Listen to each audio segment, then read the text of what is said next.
Thank you so much. Hello, Estonia. Tere asi. Thank you, Oscar, for your wonderful introduction and for representing the talent and the energy and the optimism of today's Estonia, especially its young people. And Oscar's sitting next to his father, and his father and I agreed that we're getting gray, so we have to make sure that somebody's coming up behind us. Please give Oscar a big round of applause for the great job that he did.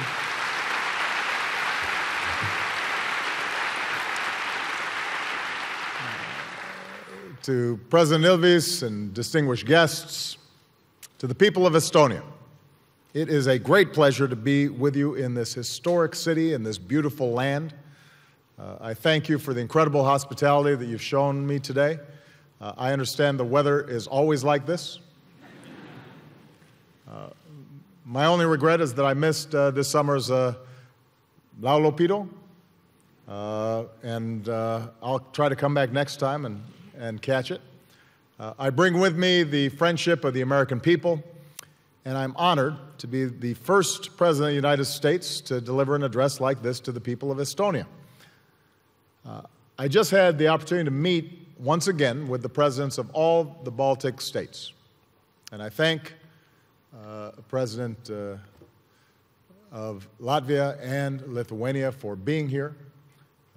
We are joined by friends from throughout the region, and I want to say a special welcome to everyone watching this out in Freedom Square. And I'm especially pleased to see so many young people here today, because like Oscar, you are fulfilling the dream that your parents and grandparents struggled for but could only imagine, and that is living your lives in free and independent and democratic Baltic nations. That dream of freedom endured through centuries of occupation and oppression. It blossomed into independence only to have it stolen by foreign pacts and secret protocols. It survived the mass deportations that ripped parents from their children. It was defended by forest brothers in their resistance and sustained by poets and authors who kept alive your languages and cultures. And here in Estonia, it was a dream that found its most eloquent expression in your voices on a grassy field not far from here, when Estonians found the courage to stand up against an empire and sing, "Land of my fathers, land that I love." And Heinz Wack, who's here today, spoke for the entire singing revolution when he said, "One day, no matter what, we will win."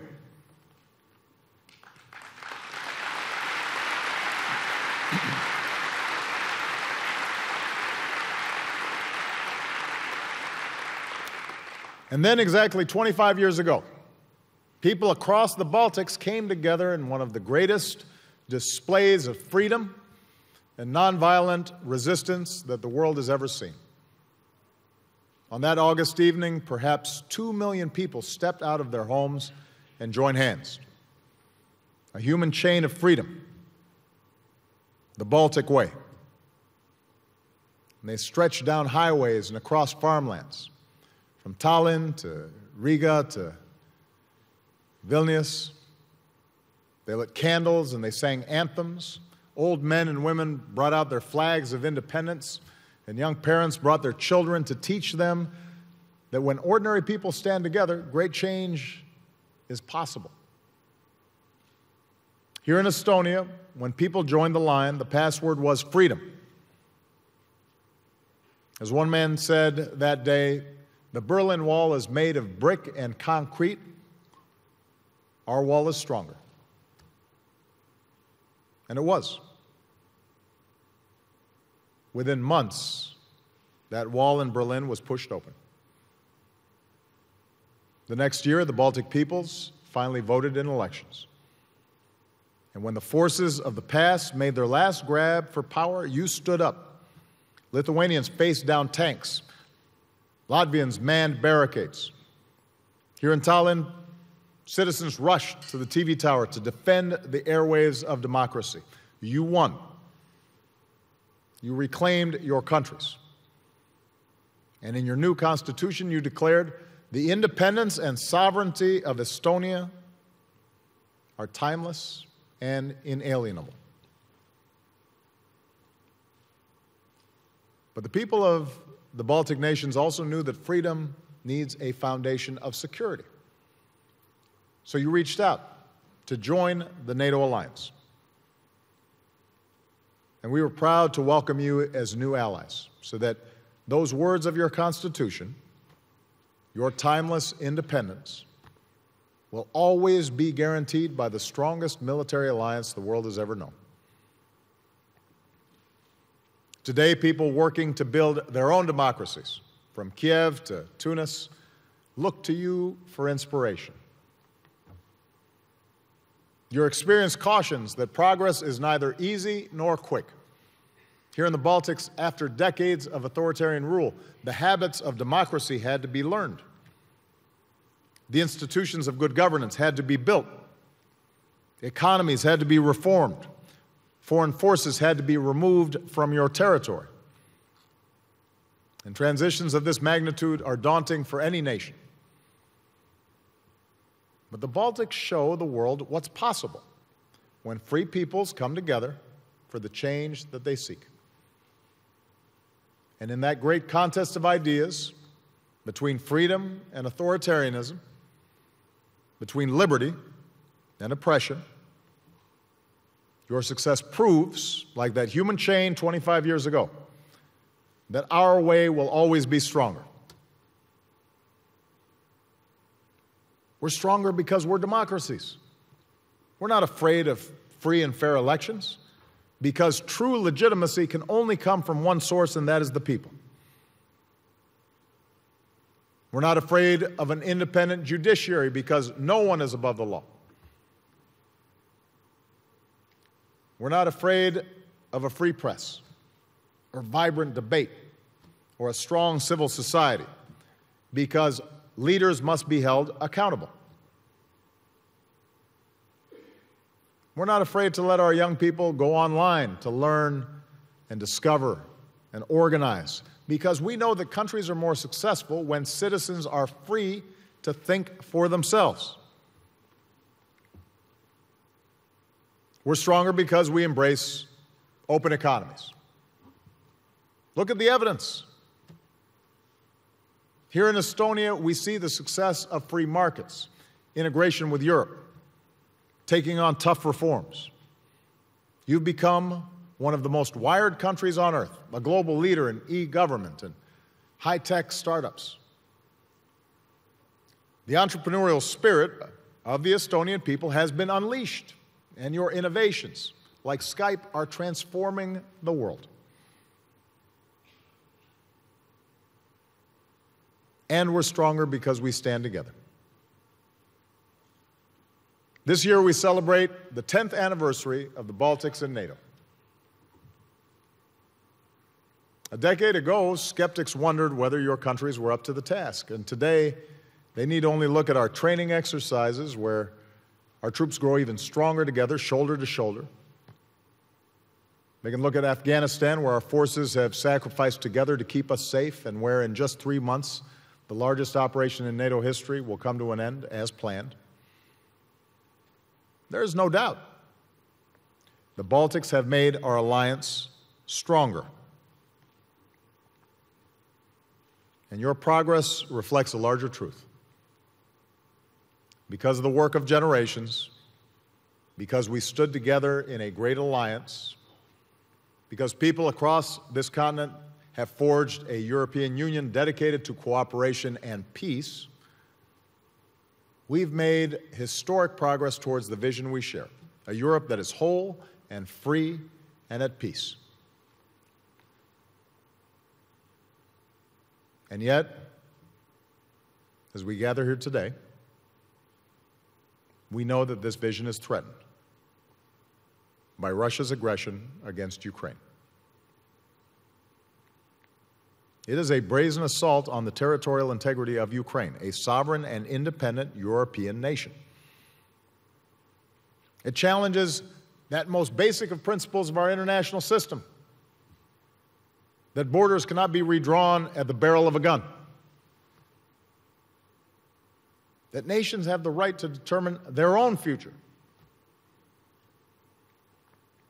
It undermines an international order where the rights of peoples and nations are upheld and can't simply be taken away by brute force. This is what's at stake in Ukraine. This is why we stand with the people of Ukraine today.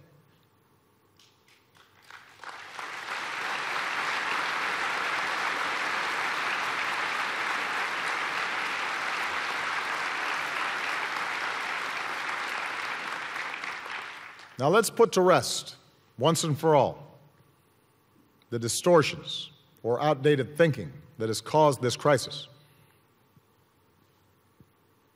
Our NATO alliance is not aimed against any other nation.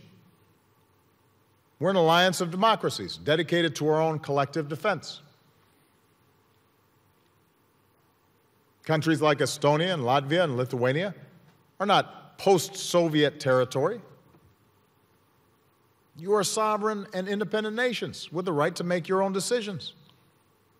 No other nation gets to veto your security decisions. The protests in Ukraine on the Maidan were not led by neo-Nazis or fascists. They were led by ordinary Ukrainians. Men and women, young and old, who were fed up with a corrupt regime and who wanted to share in the progress and prosperity that they see in the rest of Europe. And they did not engage in an armed seizure of power. After an agreement was brokered for constitutional reform, the former president then abandoned his office and Parliament endorsed new elections. So that today Ukrainians have a new democratically elected president. And I look forward to welcoming President Poroshenko to the Oval Office this month. He was chosen by the people of Ukraine. It was not the government of Kiev that destabilized eastern Ukraine. It's been the pro-Russian separatists who are encouraged by Russia, financed by Russia, trained by Russia, supplied by Russia, and armed by Russia. And the Russian forces that have now moved into Ukraine are not on a humanitarian or peacekeeping mission. They are Russian combat forces with Russian weapons in Russian tanks. Now, these are the facts. They are provable. They're not subject to dispute. As a result of state-run propaganda, many Russians have become convinced that the actions taken by their government is strengthening Russia. But reaching back to the days of the czars, trying to reclaim lands lost in the 19th century is surely not the way to secure Russia's greatness in the 21st century.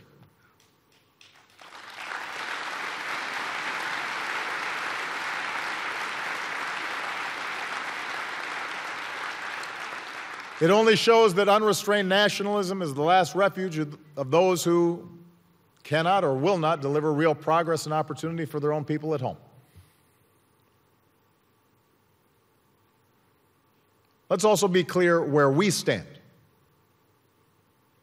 Just as we refuse to accept smaller European nations being dominated by bigger neighbors in the last century, we reject any talk of spheres of influence today.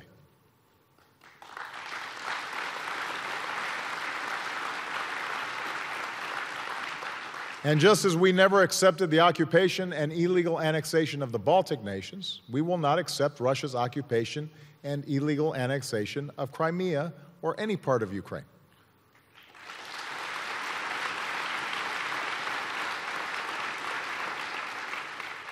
As free peoples, as an alliance, we will stand firm and united to meet the test of this moment. And here's how. First, we will defend our NATO allies, and that means every ally. In this alliance, there are no old members or new members, no junior partners or senior partners. They're just allies, pure and simple. And we will defend the territorial integrity of every single ally. Today, more NATO aircraft patrol the skies of the Baltics. More American forces are on the ground, training and rotating through each of the Baltic states. More NATO ships patrol the Black Sea. Tonight, I depart for the NATO summit in Wales, and I believe our alliance should extend these defensive measures for as long as necessary. Because the defense of Tallinn and Riga and Vilnius is just as important as the defense of Berlin and Paris and London.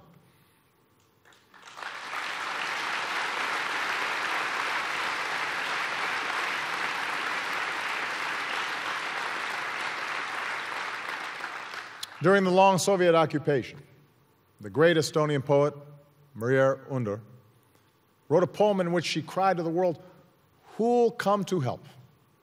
Right here, at present, now."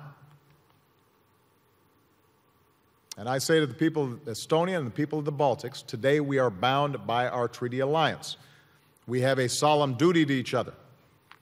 Article 5 is crystal clear. An attack on one is an attack on all. So if, in such a moment, you ever ask again, who'll come to help, you'll know the answer. The NATO alliance, including the armed forces of the United States of America, right here, present, now.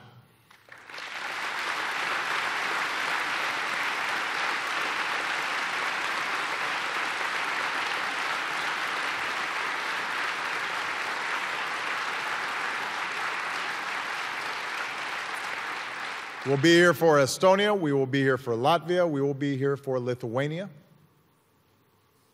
You lost your independence once before. With NATO, you will never lose it again.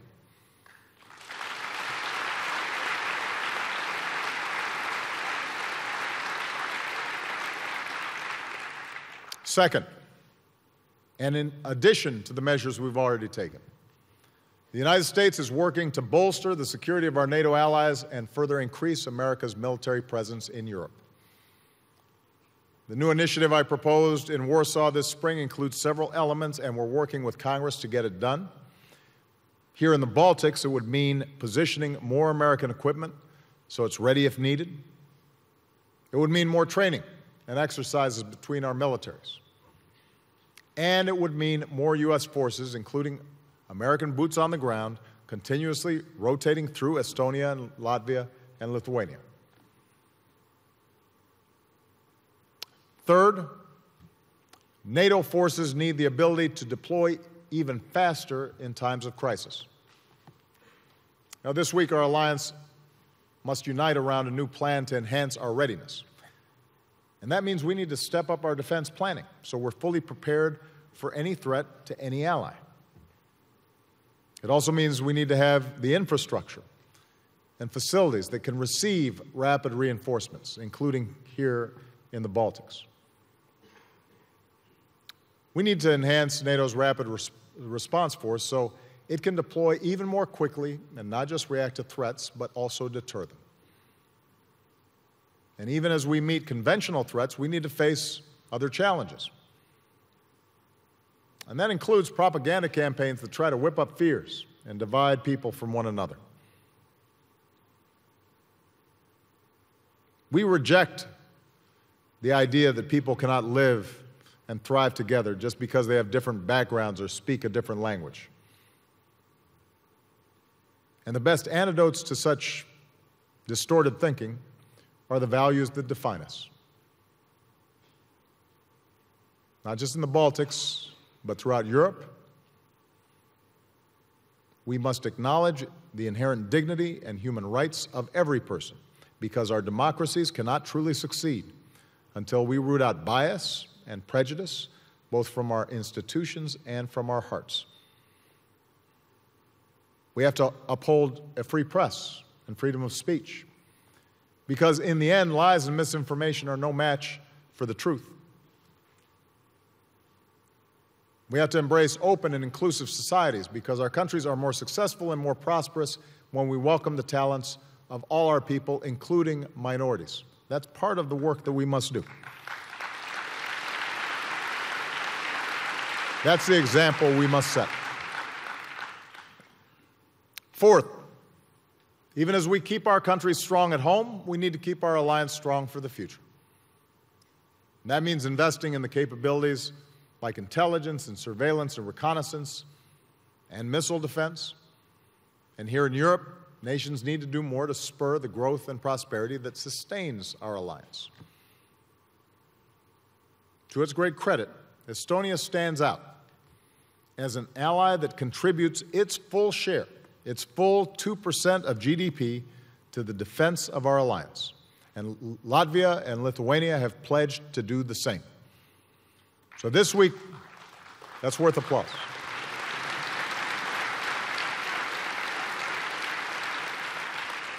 So this week's summit is the moment for every NATO nation to step up and commit to meeting its responsibilities to our alliance. Estonia does it. Every ally must do it. Fifth, we must continue to stand united against Russia's aggression in Ukraine.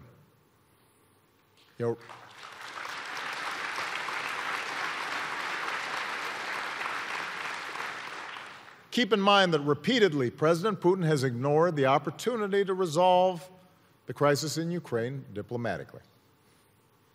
The United States, the European Union, our partners around the world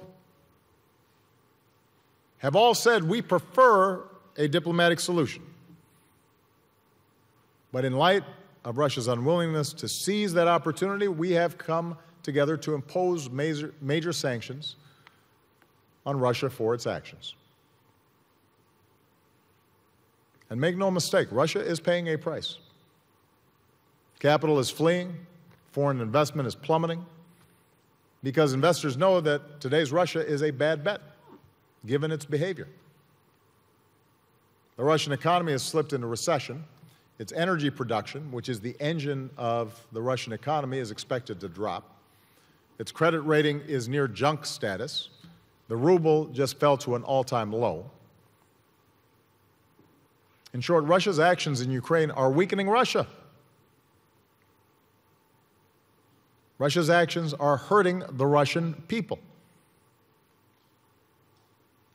And it doesn't have to be this way. We have no interest in weakening Russia. It's a nation with a rich history and a remarkable people. We do not seek out confrontation with Russia. Over the past 2 decades, the United States has gone to great lengths to welcome Russia into the community of nations and to encourage its economic success. We welcome a Russia that is strong and growing and contributes to international security and peace, and that resolves disputes peacefully with diplomacy. And in contrast to Russia's isolation and economic woes today, that path, which would include a stable and prosperous Ukraine whose sovereignty is respected, would also ultimately result in greater success and opportunity and respect for Russia. That path remains available to Russia. That path will deliver truer progress for the Russian people. But it's a path that starts by Russia changing course and leaving Ukraine so that Ukrainians can make their own decisions. And I have no doubt that one of their decisions would be to have strong relations with not just Europe, but also with Russia. But it has to be freely chosen. And this brings me to the final area where our nations have to come together in our steadfast support for those who reach for their freedom. And yes, that includes the people of Ukraine. And few understand this better than the Baltic peoples. You know from bitter experience that we can never take our security and liberties for granted. We want Ukrainians to be independent and strong and able to make their own choices free from fear and intimidation. Because the more countries are free and strong and free from intimidation, the more secure our own liberties are. So the United States will continue to help Ukraine reform, to escape a legacy of corruption and build democratic institutions, to grow its economy, and like other European nations, diversify its energy sources, because no country should ever be held hostage to another nation that wields energy like a weapon.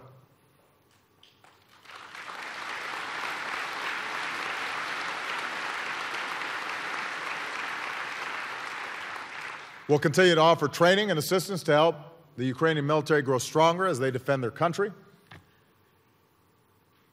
And since ultimately there's no military solution to this crisis, we will continue to support President Poroshenko's efforts to achieve peace. Because like all independent nations, Ukraine must be free to decide its own destiny. And this week, NATO must send an unmistakable message in support of Ukraine as well. Our alliance has had a partnership with Ukraine for more than 20 years. Ukrainian forces have served with distinction in NATO operations in the Balkans and Afghanistan. So in Wales, we'll meet as an alliance with President Poroshenko to show that our 28 nations are united in support of Ukraine's sovereignty and right to defend its territory. Now, Ukraine needs more than words. NATO needs to make concrete commitments to help Ukraine modernize and strengthen its security forces. And, by the way, we have to do more to help other NATO partners, including Georgia and Moldova, strengthen their defenses as well.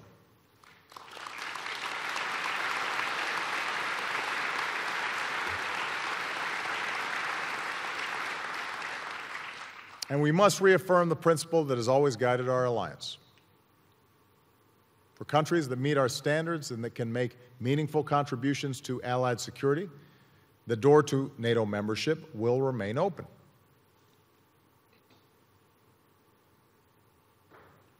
So this is a moment of testing. The actions of the separatists in Ukraine and Russia evoke dark tactics from Europe's past that ought to be consigned to a distant history. Masked men storming buildings, soldiers without flags slipping across the border. Violence sending families fleeing and killing thousands, including nearly 300 innocent men, women, and children from all across Europe and around the world when that airliner was shot out of the sky. In the face of violence that seems intractable and suffering that is so senseless, it is easy to grow cynical and, I think, tempting to give in to the notion that peace and security may be beyond our grasp. But I say to all of you here today, especially the young people, do not give in to that cynicism. Do not lose the idealism and optimism that is the root of all great change.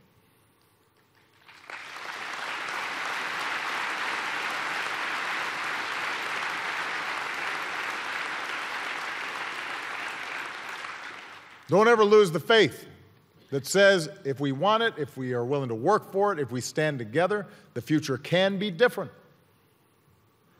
Tomorrow can be better. After all, the only reason we're here today in a free and democratic Estonia is because the Estonian people never gave up.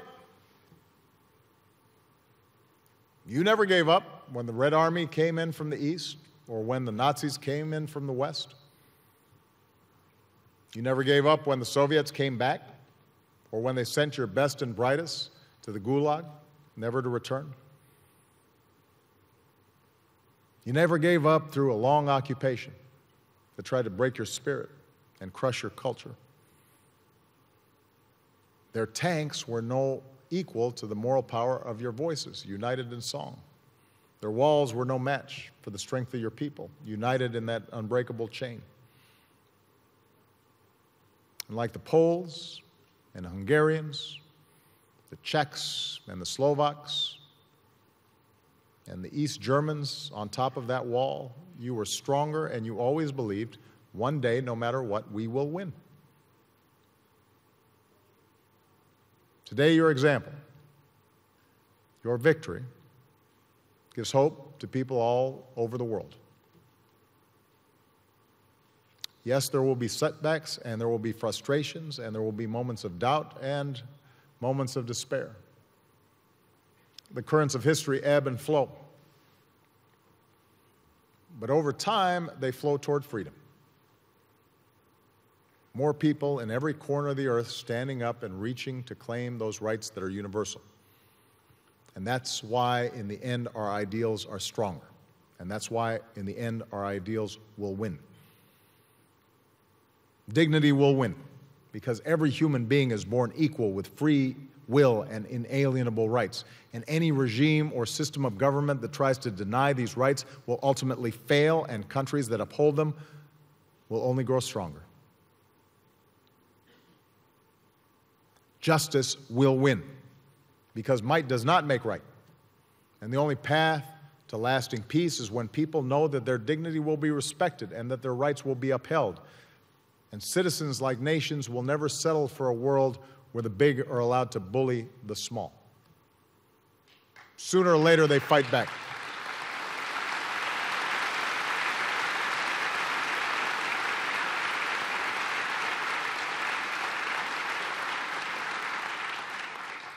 Democracy will win, because the government's legitimacy can only come from citizens. Because in this age of information and empowerment, people want more control over their lives, not less. And because more than any other form of government ever devised, only democracy, rooted in the sanctity of the individual, can deliver real progress. And freedom will win. Not because it's inevitable, not because it is ordained, but because these basic human yearnings for dignity and justice and democracy do not go away. They can be suppressed. At times they can be silenced. But they burn in every human heart, in a place where no regime can ever reach, a light that no army can ever extinguish. And so long as free peoples summon the confidence and the courage and the will to defend the values that we cherish, then freedom will always be stronger, and our ideas will always prevail, no matter what. Thank you. And long live our great alliance. Thank you very much. Thank you.